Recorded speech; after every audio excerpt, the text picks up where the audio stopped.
Hello and welcome to this edition of Central Georgia Focus, the Ask Mayor Miller edition for this month. I'm your host today, Liz Fabian from the Center for Collaborative Journalism. You know, each month we sit down with Macon-Bibb County Mayor Lester Miller and he answers your questions and ours from the journalists of the CCJ. Good to have you with us again, Mr. Mayor. Good to be back.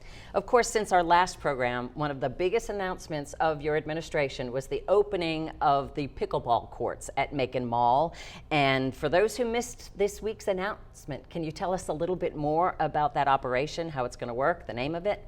Well, sure. Today we're excited that we announced the sports facility company that'll be running the pickleball arena there, but we also released the name today, something that most people can relate to in Macon-Bibb County because of our musical heritage, and it's Rhythm and Rally Sports and Events. So you'll notice that there with the music and with the sports theme there. It's going to be something that we can all be proud of, and certainly the 32 courts are ready to open. Our first Candy Cane Classic is scheduled for a couple of weeks, and we already got almost 500 people signed up so far. And that, of course, is going to have a ripple effect to the local economy because these people aren't just coming from around Macon-Bibb County, right? Right. At least 10 states are represented so far, and we expect to have a lot more, and then have some other things to announce come January where I think you'll see people from all over the world come to Macon. So we're going to continue to expand our horizons as far as getting people from other places, and our hope is to get them here, let them get a little taste of Macon, and hope that they come back very often. And of course, too, there's packages available for people to purchase, right? I mean, you could go in and play a day, or you can be a member. How does that work? Right, there's something for everyone. We want to make sure we have a very inclusive facility and everyone has the opportunity to play and enjoy the game and the kind of fellowship. So we have the monthly packages that includes, playing unlimited play per month, senior discounts, military discounts. You can get a membership when we're open, like during business hours, from 10 to 8, or you can get after hours where you can come yourself as well. But those who don't want to play quite as much, you can pay $5 for half a day, and that's 5 hours. $1 an hour, you can't beat that anywhere, and it's a very affordable sport and a good fun for the family or other types of activities you may have. Well, we have a number of questions this month from our journalists in the partnerships of the CCJ. First up is Raymond Tubb from here at 13 WMAZ. He points out that our community has a long tradition of basketball, and yet there are few basketball courts that are open to the public outdoors, particularly in North Macon. He said there's one inside the North Macon Park, but if people want to play on Sundays or in evenings or something when it's not open, and then there were courts at Springdale Elementary that have been taken away for the construction there. So are there any thoughts or plans to have more basketball courts as well for the people who may not be playing pickleball? Sure, there's lots of opportunities. As a matter of fact, just in the last couple of months, we met with our commissioners, a little round table there at our meeting there. We got some SPOS dollars that need to be spent at some recreation departments and elsewhere. And our director, Robert Walker, came forward to kind of present some information, some recommendations on expanding some of that, even covering, I think, some of the facilities we have as basketball courts at the memorial area over there.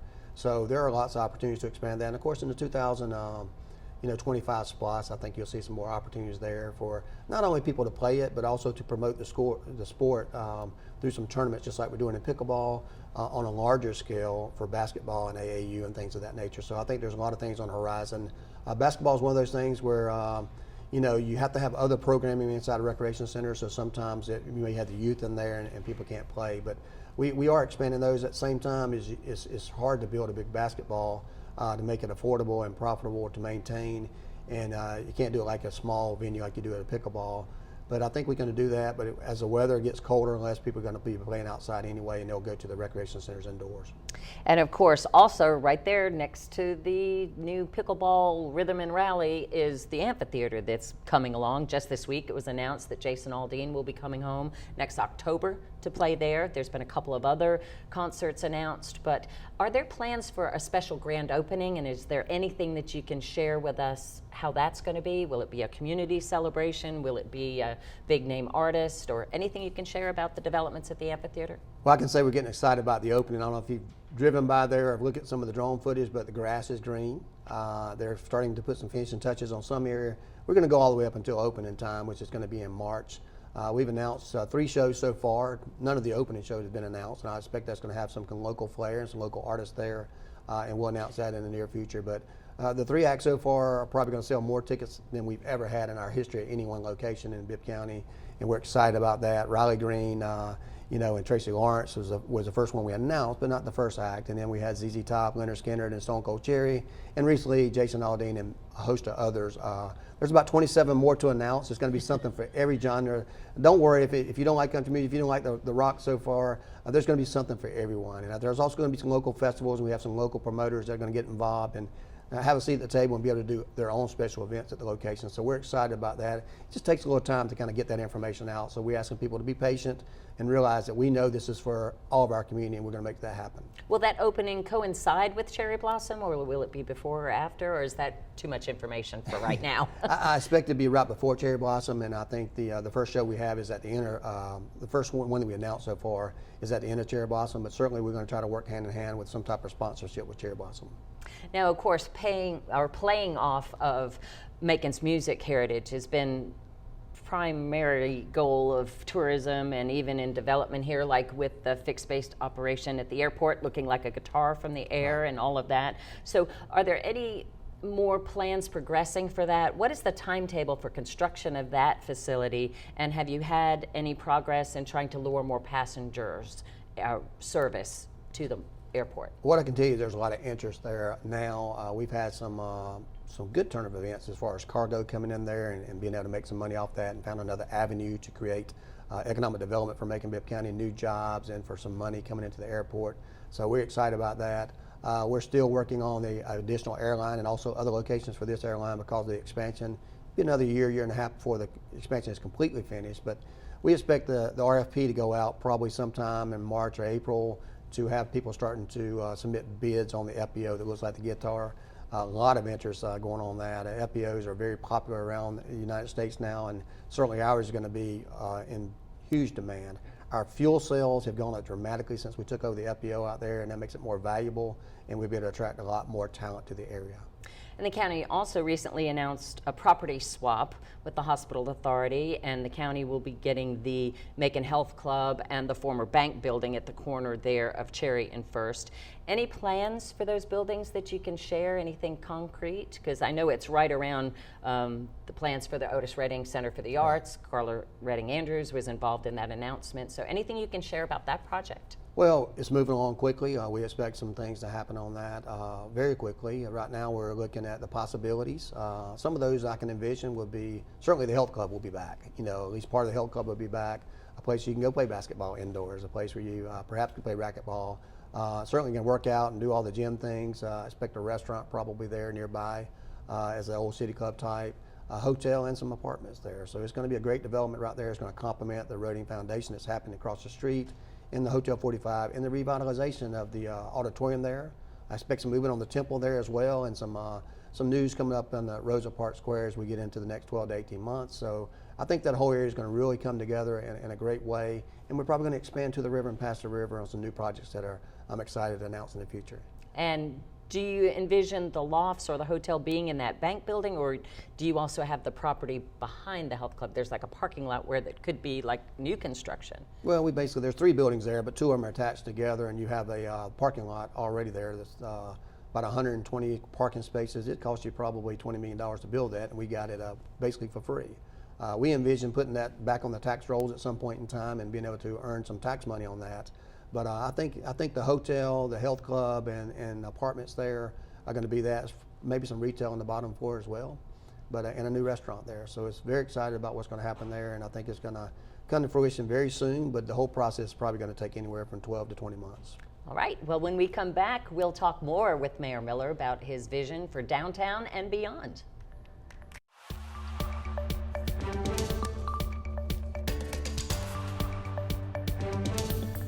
Welcome back to Central Georgia Focus, the Ask Mayor Miller edition. Before we went to break, we were talking about potential and new development that will happen around the Macon City Auditorium, but there's also parts of the block that was swapped with the hospital authority on 2nd Street there, around some of those properties that were deeded over to the UDA this year that y'all had done with the county commission, I guess in preparation for plans here. Do you have any idea what development will take place on the hospital side? Because that had been the 2nd Street corridor that was active currently being pursued by the Rickard administration, and Raymond Tubb wanted to know what's going to happen to those corners that were going to be part of that mid-city square. Do you have plans for that you can share, or anything you can share about what the hospital plans? I can't speak for the hospital authority. All I know is they had an interest in the property. We had an interest in the property closer to City Hall in the area we have for development. Certainly we're interested in getting that property, at least some of that property, back onto the tax digest as well. I do expect some activity to happen there, but I think the hospital authority and Atrium Navison is going to be driving that with other partners, and I certainly can't speak to them. I think it would be premature to do that, but it's something that we all can be proud of, and it's something we can really get that area engaged to something that's kind of spreads toward an area where the jail will probably be moved. So I think you'll see the entire downtown from the river, starting at East Bank actually over the Coliseum property all the way through 2nd Street corridor till you get to Mercer developed in the next several years. Of course, it had already been announced that the county is, or the UDA is working with bonds for that Crescent Corners development at the corner of 2nd and Plum. Have you heard anything about potential dates for groundbreaking? Is that progressing, or do you know anything about that project too? Because that was going to entail a parking deck that would be run eventually by UDA, and then the hotel there on Poplar Street. Right. Is that still on track as far as you know? Oh, of course. I think I read your article from Macon Newsroom about the the wonderful project there with Tim Thornton, the story there with Miller Heath, and it's coming along nicely. You'll expect to see some action there, I guess, by the first of the year. Our project right behind City Hall with residents, with retail as well as parking decks are going to happen. We're already looking for places because we have to displace probably 125 cars that we have for our employees and staff, et cetera, in the downtown area while they go ahead and start doing. We've already had samples tested there, core samples there to look at capacity and things like that, environmental, to start our project as well. So both those projects are to finish around the same time. You're looking probably about 20 months on those projects, but we'll start to break ground hopefully the first of the year. Recently, the Commission, too, approved accepting a $200,000 grant from the Peyton Anderson Foundation to provide all-terrain vehicles for patrolling downtown. Will those primarily be used by code enforcement, or how do you see that playing out? Well, I approached the foundation and did a request for proposal for them to have some all-terrain vehicles and possibly some additional funds for security. Not just the downtown area, which that's an important part, but also it's hard to walk the entire Amerson, to Amerson from Macon downtown in the trails, and people want to walk and enjoy and bike and make sure they're safe there and also free of debris. We've had problems with people putting debris and blocking it. So you can't walk that in a day, but you certainly can get on an ATV and ride up and down it many times a day, which will help that. Same thing with Carolyn Creighton Park. You have some pockets there that you have some issues at. You can't see it from just driving on the road in a police car or a sheriff's car. So having those all-terrain vehicles to be able to get off roads and go and take care of those issues, make sure cameras are working properly, going to help. And certainly getting through alleys on busy Friday and Saturday nights and patrolling that area to give you the police presence. So those are specifically written for that area, and those are the areas that's going to be targeted. I wouldn't be surprised to add some additional ones on for other parts of our community if they're successful, and we're looking at some grants on those as well. As far as who's going to operate them, we've got funds for private security, but also code enforcement could do that, or even some of our parks and park rangers and things that patrol those types of areas. So we'll announce that soon we get them. We are going to be doing some purchasing of those very quickly, and we're excited to get those in to give a better police presence in areas that need it. And of course, the Central City Apartments, the project with the Macon Housing Authority and DePaul, USA, that's coming along very much so, right there by Carolyn Creighton Park. So do you have plans, we've heard too about a Top Golf facility down there by the Cole Tower, and of course there's Triangle Arts in that sector. Do you envision some more development happening around the old Tybee neighborhood and on the other side of the tracks or so in your administration? Well, certainly they'll be happening, not just my administration, but very quickly. Those apartments out there at CCP Commons are looking really good, coming out of the ground great. There's some other opportunities there in the area. I'm excited about the golf facility that's coming there. It's going to add a lot to Macon-Bibb County, and it's one of those things that we can be proud of. They kind of expand the area to the Cole Tower there. My understanding is they're going to keep that. It's going to be a natural piece there. And I'm aware of some other developments. Recently they announced all the lofts that were coming in a nearby area there to get more housing and the type of housing that people can live and work downtown and afford to do that. So I would expect to see that all the way basically from Carolyn Creighton Park, all the way down MLK until you get to, to the Dollar General there at that area there. So We're working on some pieces there. It takes accumulating some property and making some steps, but you can expect, once again, to see that in the very near future. And of course, you acquired property on the other side of MLK on Coliseum Drive there at East Bank, Right. near the outside entrance of the Okmulgee Mounds. Any new information coming out of recent visits here by congressmen, and anything going on with that you can share? Well, everything's right on point. We expect the bill to be dropped in the next month or so, and we're hoping that this particular Congress has an opportunity to vote on a new national park for Georgia. Certainly all of our Republicans and Democrats are on board, both in the Senate and the House, and we're working on one accord. So all the boxes have been checked. It's time for them to do their hard work, and we're going to support them every step of the way. Once that happens, we're going to immediately engage all that property out there that we purchased, about $14 million purchase for 21 acres just outside the park there, and work with our Muskogee Creek Nation friends there to make sure that's a good cultural possibilities for that park, but also for some new housing and restaurants and maybe some offices there to complement the developments we will have going on around there. Do you anticipate further renovations for the Coliseum in the next SPLOST? I know once you get to the outer buildings, like where the green rooms are, kind of dingy backstage. Is there anything planned, do you think?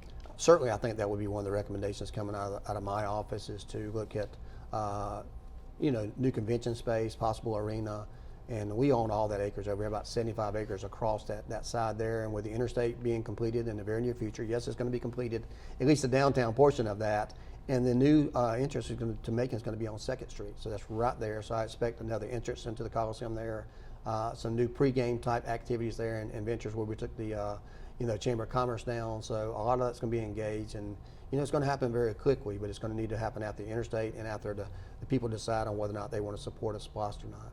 And we have a question from a small businessman concerning truck parking in neighborhoods. We know that there's no overnight parking. You can't put your big rig in your front lawn anywhere under the codes in Georgia, but what about when he's on his breaks at lunch and he has his equipment there? Is that allowed? Do you know? He's getting harassment by people, and he just wants to know, is that possible for short term? If you're coming home, grabbing lunch, and you're leaving your landscaping equipment out in the front?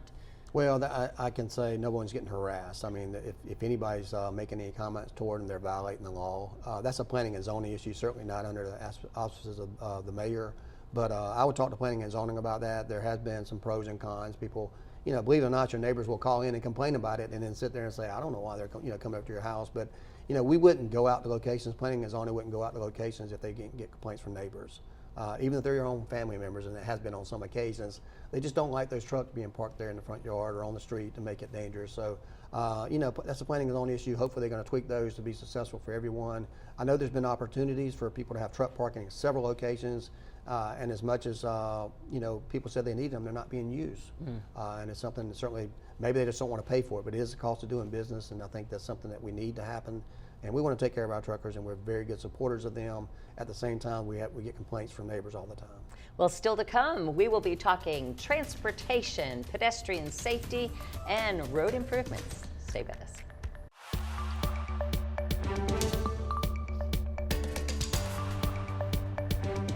Welcome back to Ask Mayor Miller. We're going to talk now about the unhoused. There have been a lot of efforts with the Brookdale Resource Center and United to End Homelessness and other efforts, but as Raymond Tubb points out, there's still camps around that we see off of Riverside and Arkwright and even off Harrison Road over there by 475, and there's nuisance and trespassing and all kinds of things. Is there anything further planned that you know of to address this problem and curb that trespassing and even property damage where people are starting fires to keep warm and such? Certainly, that's continued to be an effort that we have. Jake Hall's working wonderfully on that. Of course, as you know, your compadre, Grant Blankenship's over there always asking about, where our encampments are and how they're being monitored and things of that nature. So we have to balance, we have to balance. These are human beings. They find themselves in a very bad situation. But we also have to make sure that the aggressive panhandlers, the people that are maybe committing a theft or causing other problems, are handled in a proper way. So we looked at state law, and we've been in cooperation with GDOT on some of the bridge things. So you'll see some enforcement there, some new signage, but also some citations possibly where they're violating, in particular, the bridge areas. Aggressive panhandling is another one of those areas there. We're getting resources to the folks there. First, we give them an opportunity to go to numerous places and that we have there. And if they don't take heed at that point in time, they'll be given a citation and have a court date. We're continuing to help those that we can. We worked out a temporary agreement with the Salvation Army after a meeting that I had with them, and they're going to start taking single males and females again, and we're going to help try to build capacity there. So we're continuing to work all together. This is not a problem only for Macon-Bibb County. I've said it many times. We're on a river, we're on the interstate, we're on a railroad track, and the reason you see those folks now is because all the wooded area has disappeared there because of all the building for the interstate. These folks have always been there, so it's not any more than it's ever been. You're just seeing them more visibly now. And of course, we come out of a national pandemic and people are running them out of their communities like Atlanta or other places, and quite honestly, they just follow the interstate and the river. There's been talk of this Show the Way census app, and Grant Blankenship would like to know, when is that going to be publicized and made available, and what's the purpose of that? Well, that's something you'll have to talk with Jake Hall about. I don't want to get ahead of that. And basically, we have been tracking a lot of information. We have the technology that we're looking to help with all the encampments, with the folks there, kind of, collect all the data and share information from all the partners. We were the first to bring that on. Warren Robins is trying to use part of that as well. But I think he can have a conversation with Jake Hall on that. I don't want to get ahead of that. But it allows us to know what we're dealing with, where we're at, where people are coming from, and try to help get them directly into housing. With our affordable housing project coming soon, you're going to see a lot of these folks that need wraparound services, and we have vouchers for housing. They're going to immediately go into housing with wraparound services, so they'll be taken out of our street. A lot of these folks don't want to go into shelters or places they feel confined to, but if you have a nice residence there for them to go to, an apartment, and a place where they can get help to pay bills and things of that nature, they will take that help, and I think that most chronic folks are going to get help very soon. We only have 2 minutes, so we have to go quickly because we've got a couple more questions. Right. What about pedestrian safety along Riverside Drive? There's not a lot of sidewalks continually. There's not, and like I said, that it's balanced between GDOT and Macon-Bibb County. We are making improvements. We're getting ready to hire the director, if you speak of pedestrian safety, and I think that hire happen very soon. It's one of the things we waited so long to get, and I finally decided we're just going to do it in-house, came up with our description, our hiring process, and we'll be announcing the person soon that we're hiring to do that. That'll help coordinate all of our activities, including future builds in Macon. Will you also retool the Pedestrian Safety Review Board? Laura Corley said, that you had talked about that, making it more advocation instead of... It's going to be advocation and recommendation and advisory to commission on how we spend the money that I continue to put in the budget to make sure we meet those needs. It's not going to be about reviewing pedestrian deaths and things of that any longer. We have the sheriff, we have the coroner, we have all those people in line to do that. We got to switch our focus a little bit to more advocate and also making sure we clean up those areas that we have control over. GDOT's in the public comment period too for the expansion of Bass Road between Providence and the interstate there. So Raymond Tubb would like to know, he says, that should have really been done 5 years ago with the growth out there. Is there any effort to speed up that project or do something in the interim to ease the congestion? Well, believe it or not, we have sped up the project. I can't control what happened 5 years ago, of course, and it should have happened yesterday, but if you didn't do it yesterday, the best time to get on it is today, and that's what we did. We want to hear from the people out in that area. It's going to continue to grow, so just fasten your seatbelts and get ready for more growth. Traffic's just one of those things the growing community has to go through, and certainly when you live along the interstate lines, you got to expect traffic. At the same time, those same folks would have been arguing if you were taking their property for this expansion a long time ago. But I do think that we're on a fast track to do that, but it requires state and federal funding, so we don't control those dollars. Well, we're out of time. Remember, send your questions for Ask Mayor Miller to mercerccj@gmail.com, and we'll see you next month.